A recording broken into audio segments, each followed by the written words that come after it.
Good morning, everyone. Welcome to the MTEC Interim Results presentation for the 6 months ending 30th November 2024. I'm Rory MacDonald, Chief Exec and Founder at MTEC, joined this morning by Elton, our CFO. Big thank you for everyone for your time this morning. Really looking forward to taking you through the results. In terms of what we're planning to run through this morning, we've got about a 30-minute presentation. I'm going to update you on a few of the highlights from the first 6 months. Neil's going to talk you through the financial results. I'm going to provide a bit of an operational update on some of the different things that have been going on within the business over the first 6 months, talk a little bit about ESG, and then kind of cover outlook and Q&A. So in terms of kind of highlights for the first half, we're really pleased to report kind of strong trading performance, which is again ahead of the upgraded market expectations that we put out previously. We're seeing, the investments we made into our sales team, our bid team, and really kind of the great client relationships delivering clear results. Seeing really strong financial growth, increased number of contract wins, expanding client relationships, really strong positive momentum around our contracted backlog. And really all of this is positioning us really nicely for sustained success and growth moving forwards. Revenue grew 14% year on year to 21.8 million. Really as a combination of renewed and expanded client relationships and a number of kind of new business wins. Gross profit increased by 16% to 7.8 million. Really that's driven by a lot of high utilization, improved delivery efficiency, but it's been offset partially by some increased contractor usage to support some of the kind of flexibility we've needed in the first half of the year. Adjusted EBITDA is up 29% to 1.8 million. That's up to 8.2% from 7.3% of the first half of last year. And really this is down to kind of much improved kind of discipline around cost management across the business. Net cash position has also improved nicely, up 15% to 9.1 million, to really kind of continue to have kind of strong balance sheet and strong cash position in the organisation and starting to deliver a nice amount of free cash flow. Sales performance in the first half of this year really has been exceptional, up 233% on the prior period last year. I think the prior period last year was not the strongest of results, so I think it's a complementary comparative, but we're really pleased with that 42 million. It's our strongest sales bookings in any period we've ever had. Really delighted to win a nice new contract with the Department for Education worth 13 million. That's over 4 years. So there's some other really nice wins in there, like a win with the Ministry of Justice and Met Office as well. So it's a really kind of good, 7-digit contract wins within the first half of the year, which we're really pleased with. Contract backlog, and that's up to 80.8 million, so 44% growth on what it was previously. So really that kind of strengthens our visibility for the remainder of FY25 and into 26 and onwards. And really kind of, as mentioned earlier, really the investments we made into our kind of bid team, our sales and commercial team, really that has contributed significantly to the performance in the first half of this year. We're securing longer, larger contracts of deeper client relationships, and really that's helping us to drive that momentum. One of the really important parts that underpins this is client relationships and kind of sustaining kind of long-term client relationships. A number of the things we've won in the first half of this year have been major programs within existing clients and existing areas of relationship. For example, the criminal justice system, we've done a number of wins within that area, which is our longest running customer we've got in the public sector. So it's really pleasing to see as we build a relationship, build a reputation and profile in public sector, that kind of really leads to growth and long-term customer relationships. I think we've seen from the bookings in the first half, about 70% of our sales bookings in that first half have come from clients where we have had an existing relationship. So it's really kind of good to see that. That also kind of flows through into our CSAT score. So we scored a 92% CSAT score. That's really pleasing and really underpins why we're seeing such strong momentum within existing clients. So overall, I think we're really pleased with the first half. We feel our strategy is really nicely aligned to government priorities, particularly around transformation, using automation, using AI, all of these things which are going to be more and more important for government moving forward. So, we feel our strategy is really nicely aligned, and we're really well positioned to continue pushing the business forward. With that, I think I'm going to hand across to Neil, who's going to talk through some of the finances in a little bit more detail. Thanks, Rory. These are the financial highlights for the interim period. It's a 6-month period up until the 30th of November 2024, unless otherwise stated, the comparatives of the equivalent 6-month period ending 30th of November 2023. I think what this shows is that the positive progress we've made during the period. Starting on the left-hand top corner there, revenue grew 14% from £19.1 million to £21.8 million, and we saw an increased momentum during that period. In turn, the gross profit then increased by 16% to £7.8 million, up from £6.7 million, and margins up 70 basis points to 35.8%, up from 35.1% in H1 FY24. As Rory has mentioned, sales bookings was particularly pleasing at £42 million, although that was against a particularly weak prior period comparative of £12.6 million. Nevertheless, that means that the contracted backlog, which is the value of sales contracts we have won less the revenue against which we have recognised against those contracts, that's a record of £80.8 million, again up 44% compared with the same period in H1 FY24. The increase in gross profit has then dropped down to the bottom line in terms of adjusted EBITDA. So again, we've seen it advance by 29% to £1.8 million, up from £1.4 million in H1 FY24. And again, a very strong cash conversion has come out as a result of that, up 341% from a moderate operating cash income of £400,000 in H1 FY24, up to £1.6 million in FY25. As a result of that, net cash has increased to £9.1 million, which is up 15% H1 to H1 and 20% up on the end of year figure. So in the 6-month period, up 20% from £7.6 million. Turning to the next slide, this looks at revenue and gross profit in a little bit more detail. So I talked about the advance in revenue. We have pointed out in the statement and highlighted the seasonality that we see in the business. We have a May year end, and what that means is that of the 8 public holidays of the year, 1 of them falls in H1 and 7 of them fall in the second half of the year. The majority of our revenue we generate on a time and materials basis. So in essence, it's the time that consultants spend will generate revenue. And therefore, with the greater proportion of holidays in the second half of the year, on a like-for-like basis, we would expect to see revenue down in the second half, and that would also then have an impact on gross profits. Notwithstanding that, again, we have taken the opportunity today to indicate that we are expecting double-digit annualized growth in FY25 over FY24.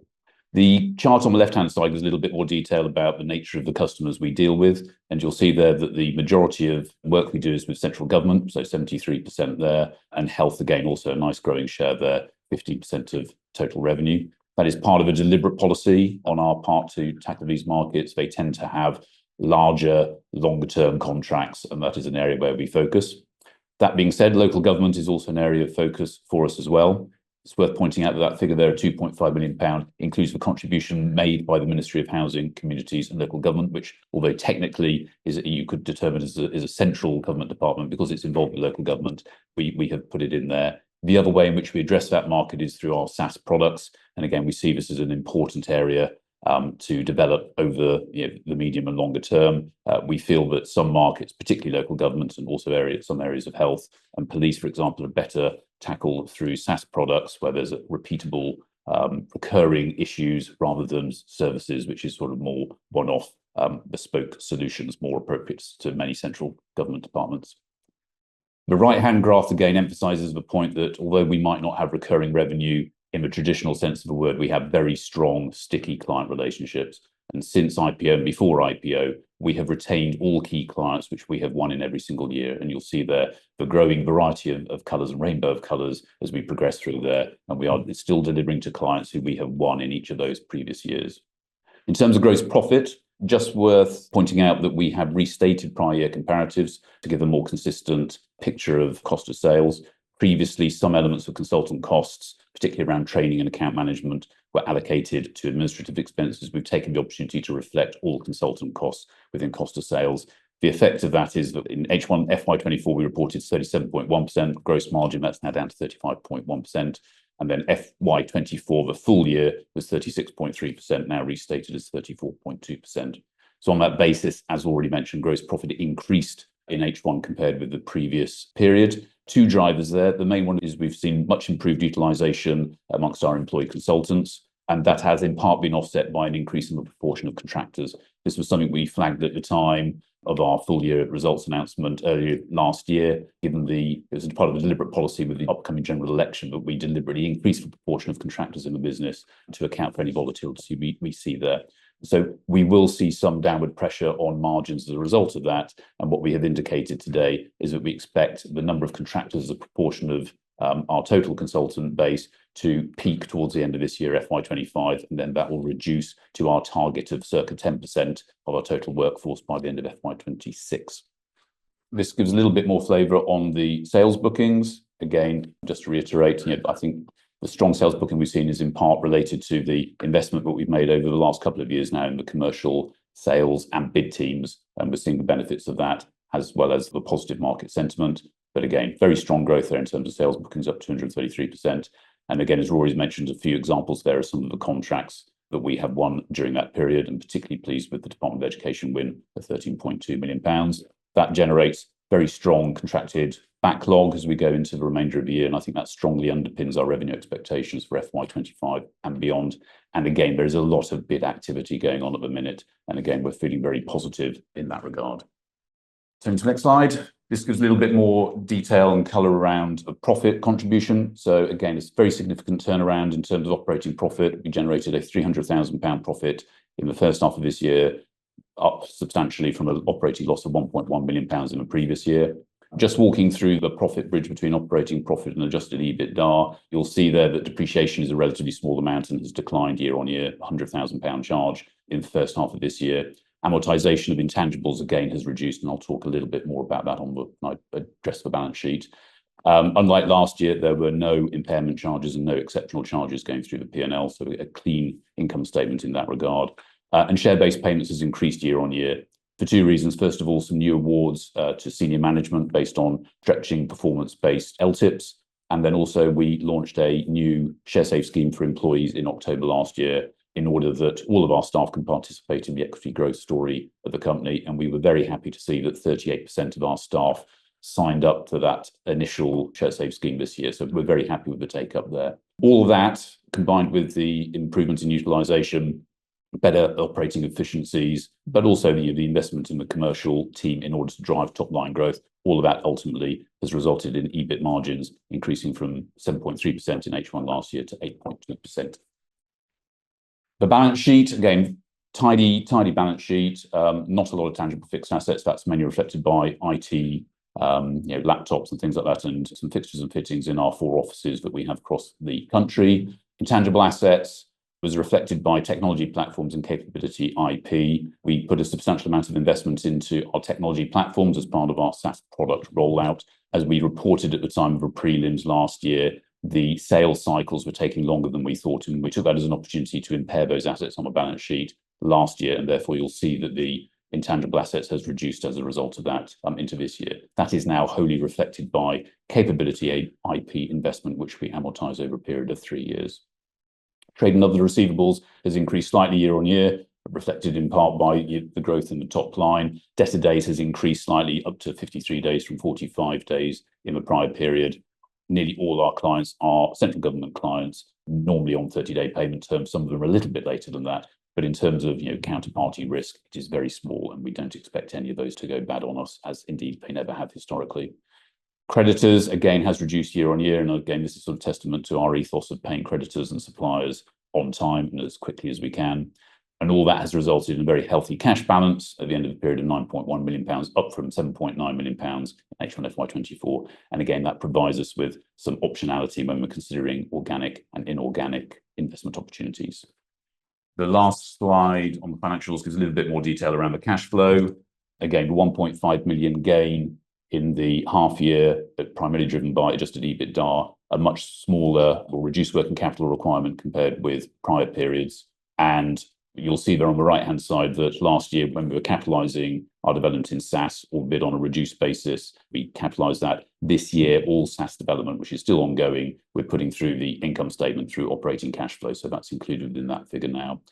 The other item of note is over the second half of last year and the first half of this year, we've invested £500,000 in an employee benefit trust for the settlement of options. The average entry price or purchase price into there was about 16p, and that means that the employee benefit trust holds about 2.4% of issued share capital of the company.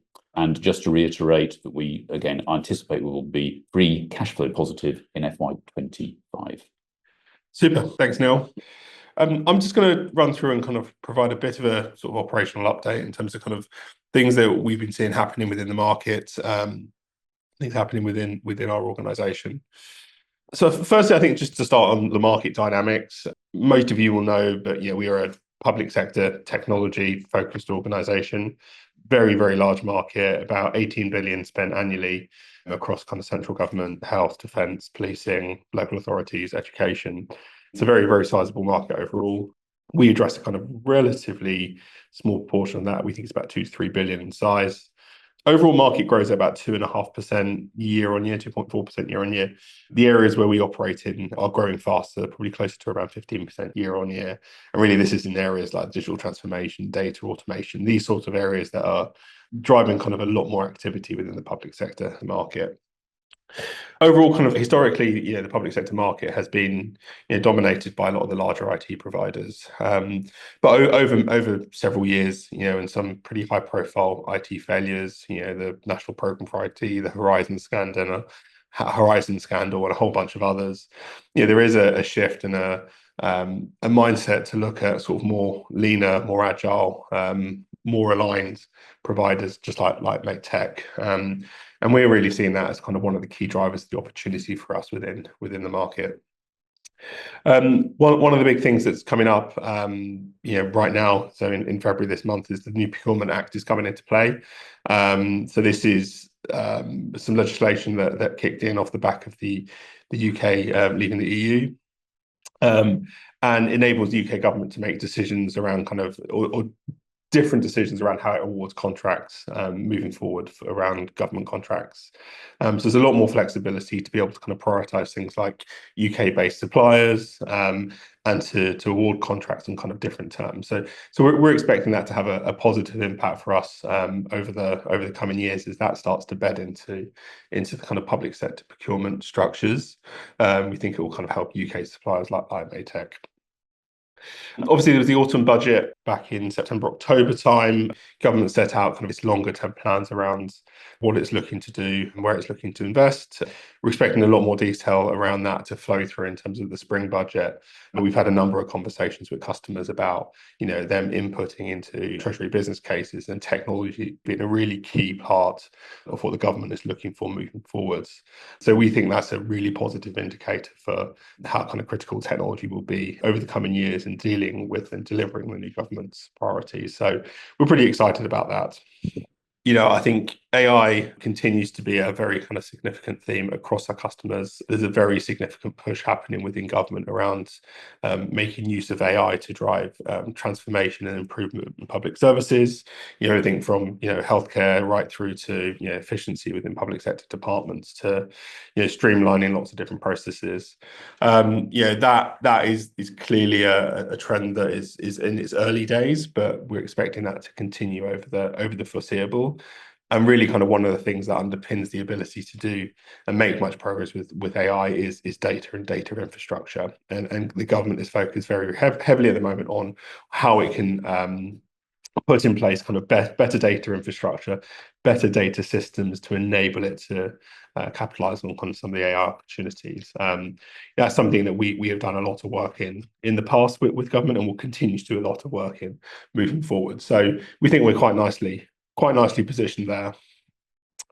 The other thing we've been seeing within the market is a number of bits of kind of M&A and consolidation, and some of the kind of smaller players in the market being bought by some of the kind of larger and other players in the market.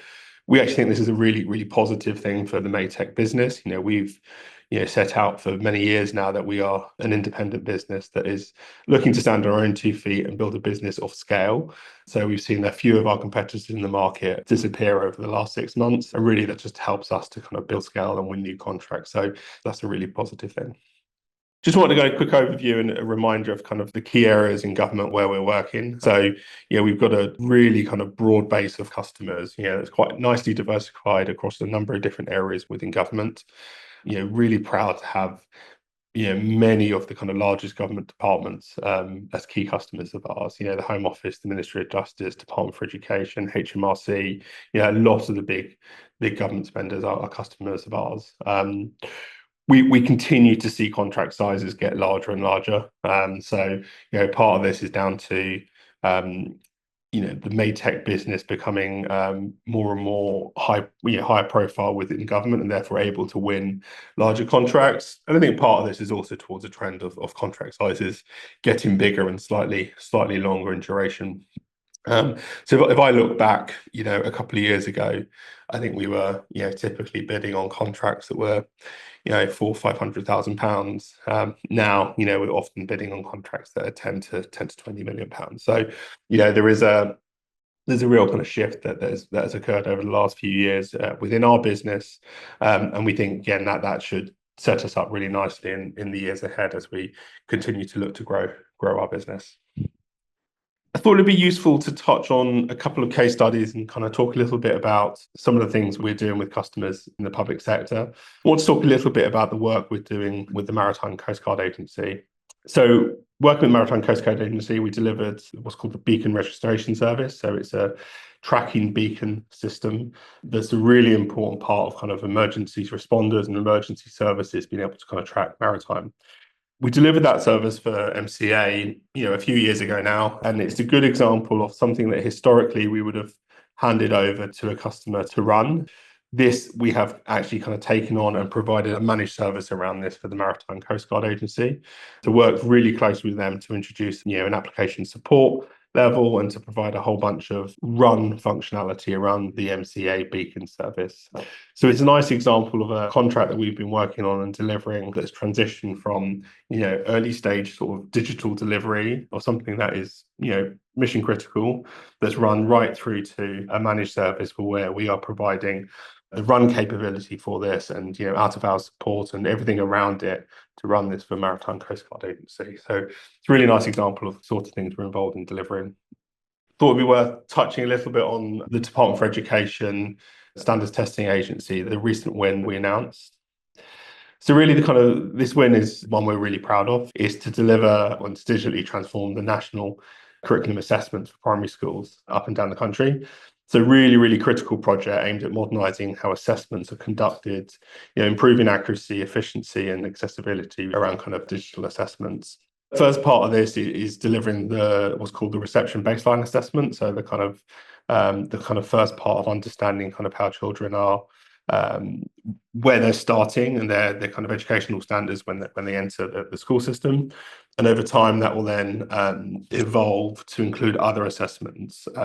So one that's very pertinent to me at the moment is the phonics screening assessment. I've got a 6-year-old at home who is currently learning a lot about phonics. And one of the things we're going to be working on pretty soon is the phonics screening assessment, and that'll be kind of tied into this platform that we are delivering for the Department for Education.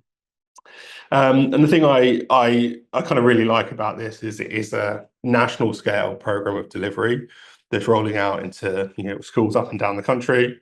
It's got a kind of huge complicated kind of data infrastructure that sits underneath it. So it's kind of a good example of kind of putting in place kind of best practice around data infrastructure, but also has a real kind of positive impact on society and education. So really, interesting, exciting example of the sort of things we're delivering. Now, this is relatively early days, so I think we are a number of months into this program. We've done a number of kind of test runs through it already. The first large rollout is September this year, so looking forward to kind of getting that kind of released and launched into schools up and down the country. Another example of the sort of things we are delivering in government is working with NHS England to tackle sort of long-standing challenges around kind of patient records. So, working with NHS England to kind of seamlessly transfer secure patient records between GP practices. This has been a kind of historically quite a significant challenge. Lots of kind of patient records are not necessarily digitized, leading to kind of big delays if you move GP practices. So we've been working with NHS England on this kind of program of work for quite a while, and it's we've seen kind of fantastic kind of progress in driving, an improvement in kind of speed between kind of patient record migration between GP practices. So it's again another example of a large scale kind of program of work that we're delivering in government. Critical kind of citizen facing information. So it's our GP records, and again, significant data component to this, right? It's, moving kind of to, GP records, which are obviously kind of really critical data infrastructure. So another example of the sort of things we are doing in government to kind of modernise and kind of digitally transform the way government operates. As a bit of a reminder, this is kind of how our organisation is structured and how we kind of think about what we provide to our customers as a set of services. So there's sort of three parts to this. There's the sort of transform area, which is the early stage digital strategy advisory. Really, this is typically in the kind of early stages of helping our customers think about maybe a new policy initiative or a new piece of transformation they're looking to kick off.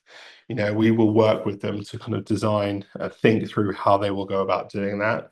Often we will contribute towards things like, treasury case, business case submission, operating model design, and really kind of work with them to kind of map out the kind of transformation journey for a particular service.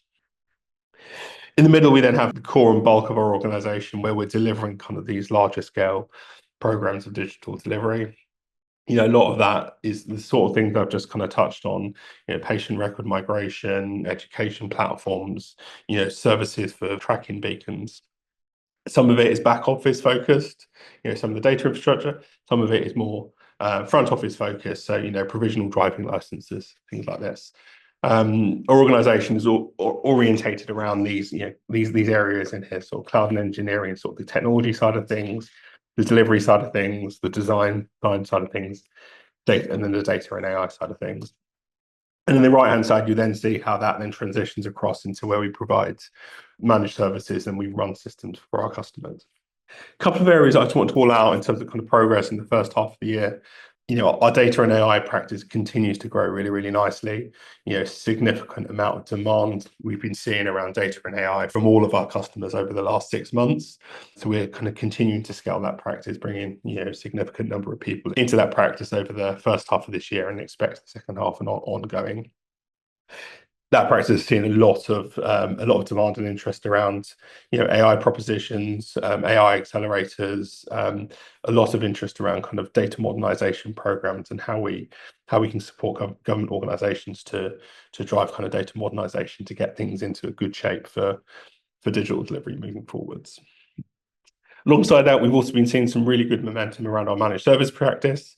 I think I touched on this last time, but this is an area where a number of the kind of bids we've won and a number of different places that we're operating is looking for us to kind of take on the sort of running of the managed service for our customers. So we're continuing to see some really good progress there, and we'd hope to see that continue.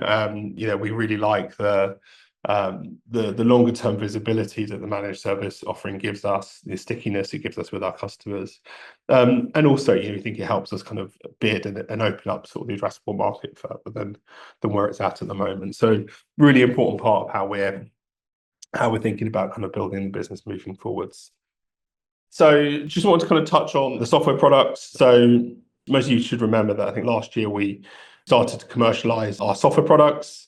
We continue on that journey. So, the 3 products that we launched, housing repairs, housing voids, housing evidence, we continue to take those out to market.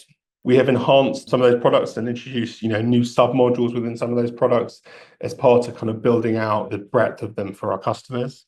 We've seen 3 customers we've got initially sign up to additional modules. So it's nice to see sort of cross-sell, upsell playing out kind of quite well within this space.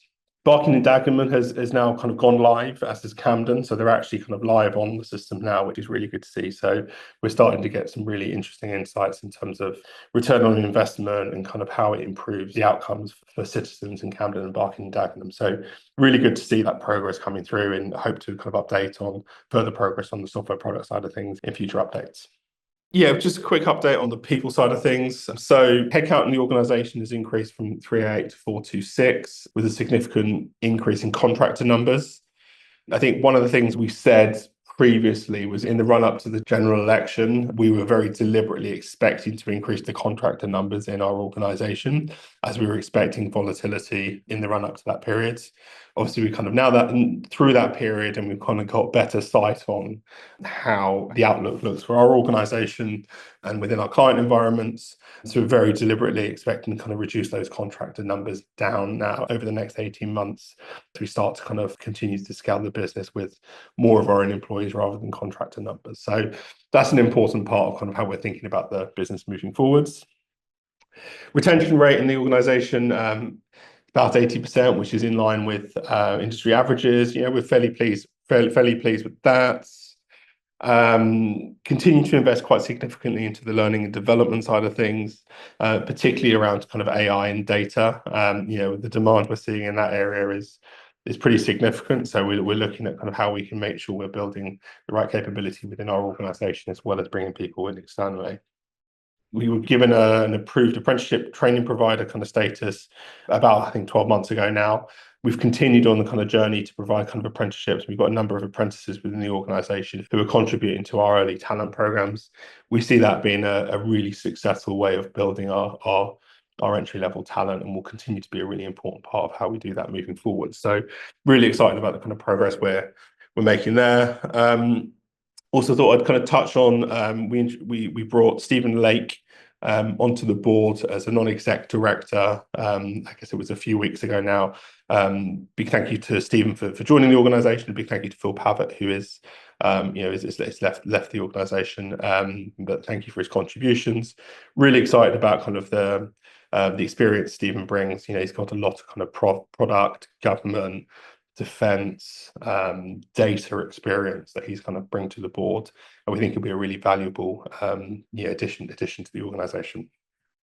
Just going to touch quickly on the ESG side of things. So for us, kind of ESG is really a core part of how we think about our purpose as an organisation. We use technology to improve society, to improve outcomes. And ESG is more than just compliance. It's really kind of part of a sort of total business agenda to improve kind of great outcomes for society, but also kind of long-term commercial success for our business. A number of different things we've been doing around ESG over the first half of the year. I guess probably one of the first things is in the process of moving out of our London office into a new office, which is more collaborative, flexible, better from a carbon footprint point of view. So really excited about that transition that's coming up over the next couple of months. We've launched a green coding proposition, which is really about kind of energy and efficient digital services and how you reduce the environmental impact of some of the technology we're delivering. That's really exciting. We've partnered with an organisation called Good Things Foundation to donate sort of old laptops to them as an organisation, really helping to improve digital exclusion. And really, we're planning to extend that into digital skills training. So there's lots of stuff we're doing in the organisation around ESG. It's a really important part of how we bid for work. So there's lots of other things we do in this area. So we could talk about it for a long time, but I'll probably just finish up there on the ESG side of things. And if we jump across to Outlook, overall, we're entering the second half of the year with very strong momentum and confidence in the growth trajectory. We see some really strong structural market drivers that are looking robust. These are supported by government priorities for digital transformation technology. We as an organisation are really well positioned within this market as a sort of a lean, agile, independent organisation that's UK based. The budget and the autumn budget kind of obviously has set a direction of travel. The spring budget spending review are expected to reinforce the technology investments that are required to deliver on the government's missions. So overall, we're kind of pretty excited about what that looks like from a growth point of view. The business is profitable and generating free cash flow. We've done a lot of work over the last couple of years to make sure that is the case, and we expect that to be the case moving forwards. Very, very strong sales performance in the first half of this year, leading through to a very strong contracted backlog, which underpins FY25, but also FY26, 27. So we've got some really good visibility as to kind of what that looks like. We're also seeing a really healthy sales pipeline and really kind of strong bid conversion rates in the organisation. So overall, that side of things is really well positioned. We believe we're strongly on track to deliver double-digit growth this year and generate positive free cash flow. And then medium to long term, exceptionally well positioned to continue growing the business. As you know, the reputation we have in the market is very, very strong, and we expect to be able to continue to grow over the long term and deliver great results for shareholders. So overall, we're very excited about what the next 6, 12, 24 months will bring, and really excited to just continue on building the business. And with that, I believe we're over to Q&A. Thanks very much indeed, Rory and Neil. The first question was from Kai Korshout from Canaccord. Good morning, Rory and Neil. Well done on the results and the upgrade. Just a couple of questions. The first one was around a very impressive backlog growth. And if I sort of annualize your current revenue run rate in the first half, your backlog's almost twice that number. So I'm just wondering, what is the sort of average duration? Some of your peers, I think, put in only up to 12 months. It looks like it's probably longer. I'm just wondering if you could perhaps give a bit more color around the visibility that this gives for you. And then the second one, it was just really around the broader UK government spending environment, particularly you mentioned the spring review as a potential catalyst. Just if you could perhaps just give us a sort of more qualitative update on trends here. Thank you. Yeah. Sure. So I'll start on the sort of makeup of the backlog. Neil, you might want to contribute to this as well. But overall, that backlog is comprised of all the contracts we've signed, less the revenue that we've recognised against them. There are a number of different duration contracts within there. So there's some contracts like the Department for Education contract, which is a 4-year contract. But it's the revenue recognition on that's probably going to be weighted. It's not equally weighted across 4 years. There'll be weighted slightly earlier towards the kind of first half of that contract rather than the second half. There's other contracts that are kind of 2 years in duration, others that are 1. So there's a number of different kind of timings on those contracts, and there isn't a particularly sort of linear process around how they'll be recognised. So as part of our sort of annual sort of budgeting kind of planning cycle, that will all be kind of factored in terms of how we expect those contracts to be flow through into terms of revenue. But yeah, there's a number of different components within that. Neil, I don't know if you want to add anything to that.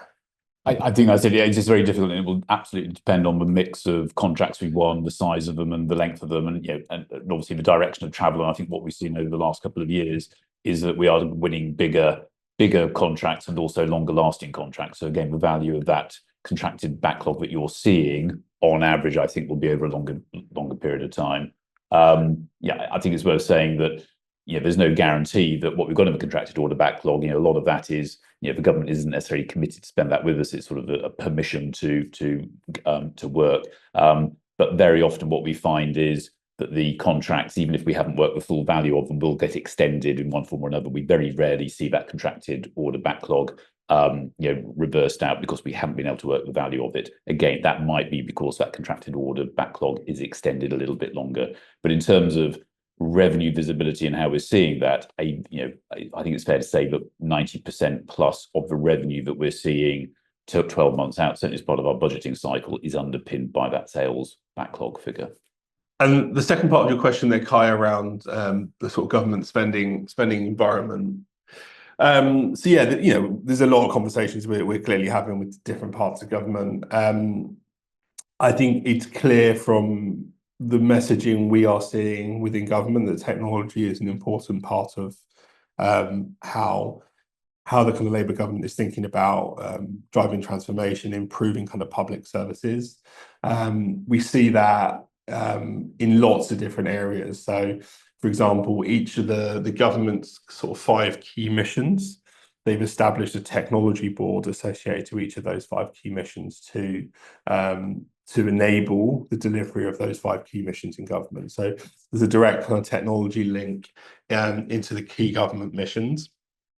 Also, in conversations we've had with clients in government, that they're telling us about mandates from Treasury that all bids that are going in need to include a technology component within them, and therefore that's putting a lot of pressure on our clients in government to be supporting lots of bids that are going into Treasury. So we're seeing sort of a number of different data points like that across government that's suggesting it's a really important part of what the outlook looks like over the coming years for government.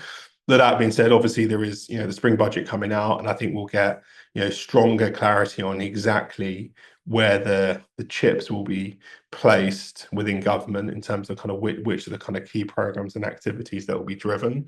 But overall, from all the conversation we're having, is we're expecting that to be a very, very important part of what the government does over the coming years. Next question is from Robert Plant from H2 Radnor. Morning, Rory and Neil. You mentioned potential opportunities from inorganic investment.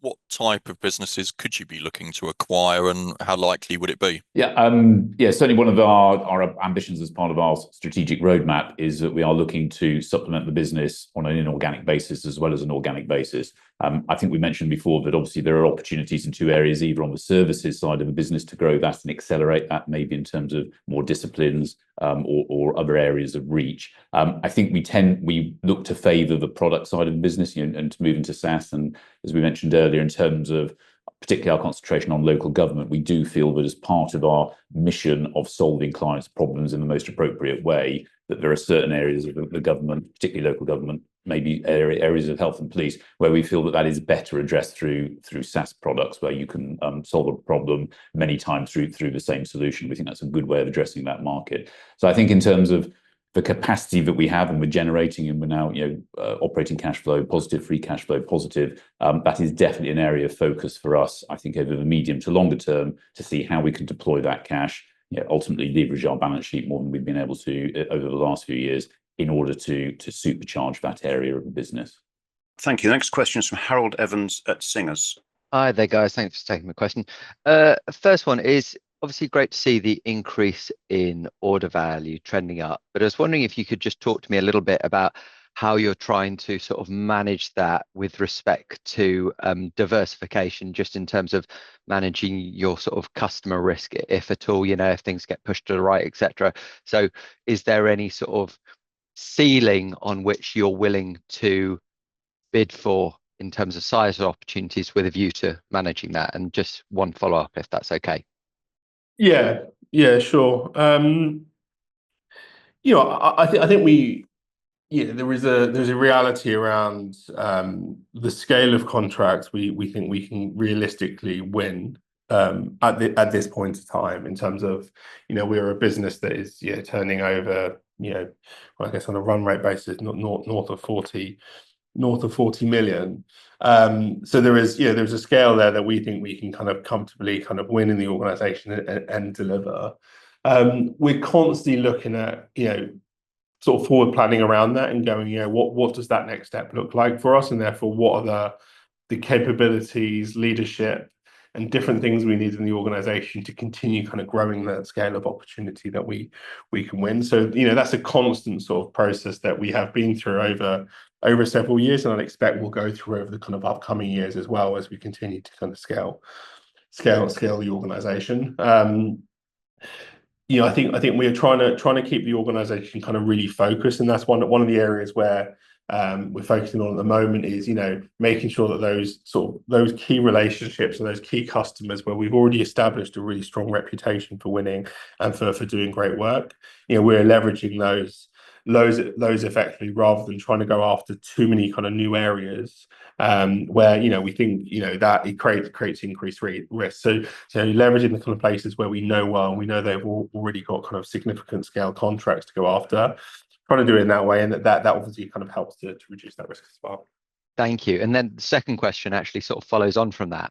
So it's just more, the second one is, do you see yourselves very much sort of doubling down with your existing customers, or expanding into other areas of public sector where you've got a lower penetration, so to speak, at present?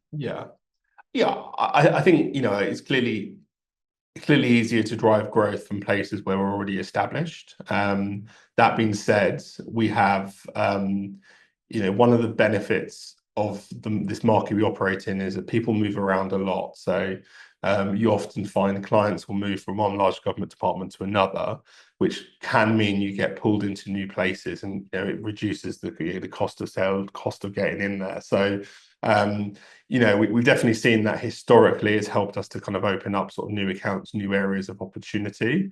But we'd say that kind of it's easier to kind of grow and scale in our existing, and we want to balance that sensibly. So we're continuing to build out the number of clients we're servicing, whilst also trying to scale the customers we've got established relationships with. That's great. Thank you. Next question is from Peter McNally at Stifel. Hi, thanks, guys. Thanks for taking the question. Got to give you credit. It's a great set of results. Just a couple. You attribute a lot of the success in bookings to the investments you've made in your commercial operations. Was this just a matter of adding heads to the bid teams, or are there other things that you might like to highlight? And then second one, if I may, can you comment on how much weight the new government is putting on pricing within bids? Has there been any change there, or is it sort of business as usual? Yeah, sure. Thanks, Peter. So, I think over the last sort of 18 months or so, we've definitely very deliberately made a number of changes to the commercial leadership and parts of the sort of bid leadership. So part of that is about, we've grown a lot as an organization over the last few years, and the people who are right to run a £1 or £2 million revenue account, not necessarily right to run a £5 to £10 million revenue accounts. So we've had to kind of, I guess, make a number of changes there to kind of think about, how do we get on that sort of next scale of growth and kind of next stage of growth. So we've invested there. We've brought people in there. In some ways, we've slimmed down as well, right? We've kind of streamlined some of the operations there, so it's more focused. So that's been a kind of big part of it, and that applies to both kind of the sales commercial side of things, but also the bid side of things. I wouldn't say we're necessarily spending a ton more money on that overall, but I think we focused that area a lot more with more of kind of what we need moving forwards to kind of drive and win the larger bids, and bring some of that into the organization. So it's really just about kind of more of a sort of emphasis and focus on that area. In terms of kind of the pricing environment, I think it's certainly, I think there's always an element of sort of price competitiveness in government tendering. There's always an element of price competitiveness in any tendering. Any sort of commercial organization is going to want to get the best price possible. So that's understandable. I think we've definitely seen more commercial pressure, more driven, I think, by other suppliers in the market than government itself. So certainly some of the larger players in the market, when they were maybe struggling with some of the commercial sectors, were being quite aggressive in pricing in certain areas. And for us, that's where some of the really strong client relationships come in, because for us, that maintaining those long-term relationships where we're able to win, and we really understand those clients deeply, so we can win even when there is other suppliers who are being aggressive from a pricing point of view. That's important. That's why we kind of focus and really kind of focus on those long-term client relationships. We've not yet seen the changes around the procurement legislation, but there is a fundamental kind of change within that, which will enable the government to move away from the way it evaluates pricing. So we're expecting that to be a really important change that gets rolled out once this new legislation kicks in later this month.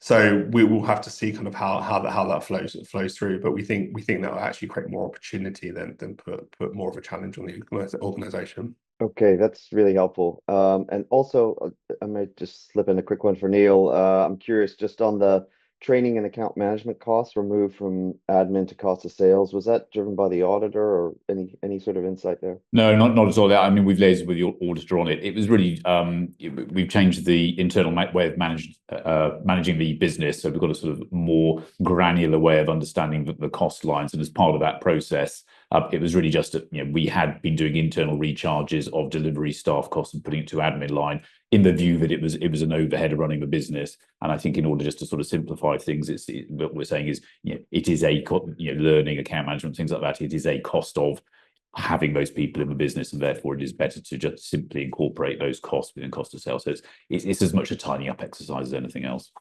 Next question is from George O'Connor at Progressive. Good morning. Many thanks for taking my questions. A couple of quickies from me, if you wouldn't mind. Firstly, what is the build v non-build ratio, and what is the target there? And thinking about the 38 hires that you've made and how it impacts the staff pyramid, I appreciate and well done you're widening at the base with the apprenticeships, but how are you working up the AI bench in that? Is that a matter of train or bring in new FTEs? And then secondly, good job, Neil, on the disclosure around DSOs, but any view in terms of how many clients did you bill in the period? Many thanks, guys. Thanks, George. So first one, in terms of the mix between billable to non-billable, I don't think we have reported that. I'm trying to estimate it. It's probably sub 20% non-billable, I would say. I'm just approximately. I think it might be worth us coming back on that specifically, but I think it's probably about 18-ish% of the organisation is in non-billable roles. So that sounds about right to me. Yeah, sounds about right. So that's that. And again, that is something that is part of sort of cost discipline in the organisation. That percentage was probably quite a bit higher in years gone by. So that's something we've really kind of tried to tighten up on and control. In terms of kind of the pyramids, yes, that's something we think is kind of really important to get that right, and that's part of why we're kind of pushing forward with the apprenticeship model. I think that will continue to be an important part of kind of how we think about kind of the right team shapes for our customers. We're also doing a bunch of stuff around, I guess you call kind of virtual kind of AI sort of employees within the mix to kind of help with some of the delivery elements, but that's very early days, and the return and the value from that, I guess, is still to be determined. But we're definitely kind of looking at kind of things like that in the organisation as how we kind of staff and kind of get the right mix of skills and support in terms of delivering activities for our customers. And what was the third? There was a third question. The DSOs. That's one for you. Yeah, I take that one. Yeah, I mean, in terms of number of clients who will be invoicing in any one period, I'd estimate it's about 20 clients who will be invoicing. But yeah, in terms of data collection, we track this on a monthly basis. It's a very clean sheet. Within that, the vast majority of our clients will pay us within 30 days or slightly over 30 days. So all other things being equal, I'd expect debtor days to be in that sort of 35 to 40 range.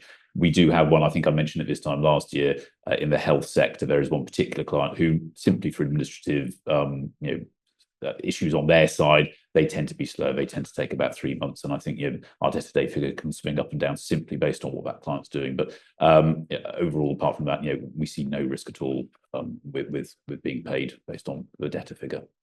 Thank you. Next question is from Martin O'Sullivan at Shorecap. Hi guys, thanks for taking the questions. I just had a couple if I could. Just on AI, I noticed that the government recently published its AI Opportunities Action Plan, which stated, among other things, that the public sector should rapidly pilot and scale AI products and services. Obviously, it's early days and there are potentially several gating factors, but I'd be interested to hear your sort of updated perspective on the AI opportunities following on from the action plan, and specifically whether you are potentially seeing AI opportunities emerging faster than you previously expected as a result of that. That's the first question, and I had a follow-up. Thanks. Yeah, so on that one, there was that paper that was released not long ago by government. We've got some teams and people working in Department for Science, working in that central part government, kind of working on related areas to that. Definitely a big focus of government at the moment. I mentioned earlier that Treasury have been, as part of the bid process, all Treasury bids, they're asking for technology to be incorporated in those bids. Specifically, they're looking at how are we and government organisations incorporating data and AI initiatives into the bids that are going into Treasury, because they are more likely to be funded and accelerated than things that don't include kind of data and AI. So we definitely see that kind of flowing through in terms of kind of the activities that are happening across government. We've got a number of smaller scale kind of piloty type things going on in different parts of government. I'd say that one of the inhibitors to doing anything at kind of significant scale is the data infrastructure, and really that's the kind of big hurdle that needs to be overcome in lots of parts of government in terms of how you share data effectively, how you have the right infrastructure in place to enable you to make use of AI, and that's a big area of focus for us as an organisation and for our government clients. That's great, thanks. And I just had a question on the sales booking figure, the 43 million, obviously an impressive outturn, driven in part by some of the large contracts you highlighted. How much of that sales booking performance can be attributed to new customers versus renewals or upsells from the existing customers? And how confident are you feeling just generally about new customer or new client acquisition? Yeah, so about 25% of that number is new client areas, and about 75% of it is existing customers where we already have a footprint. So that's sort of the headline, which I think for us feels about right. We'd expect us to be farming and expanding our client portfolios more quickly than we are bringing sort of new logos in. But we think there's a good opportunity to continue to grow new logos and new areas. It just needs the proportionate focus overall. Great, thank you. The next question is from Bob Liao at Zeus. Hi, thanks for taking my question. Just had a question on the expanding length and size of contracts that you're going after. Just wanted to know what sort of investment you might need to increase that further. And just a question on margins on those contracts. Historically, have they been lower margin, and going forward, if they do require investment, would they be seen as at least temporarily less profitable? I can give it a go. How long is a piece of string? I think it depends on the opportunities we're going for and that we can identify.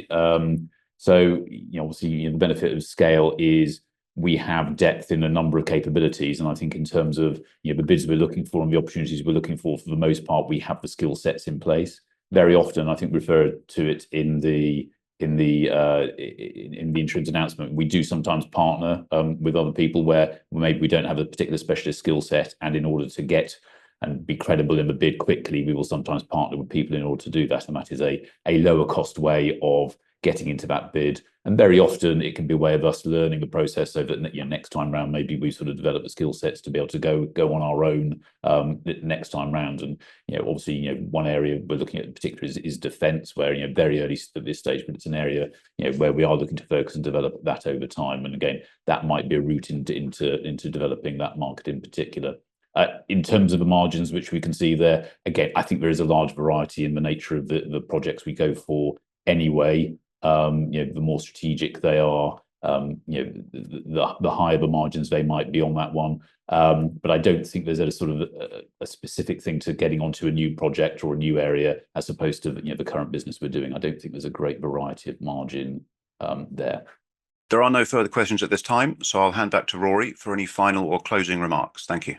Thank you, and thank you everyone for attending today. Really pleased to provide an update to you all today, and really excited about kind of the positive progress that we've been making as an organisation and what the future outlook looks like for our business and shareholders. So really excited to just continue on this journey. Thank you all.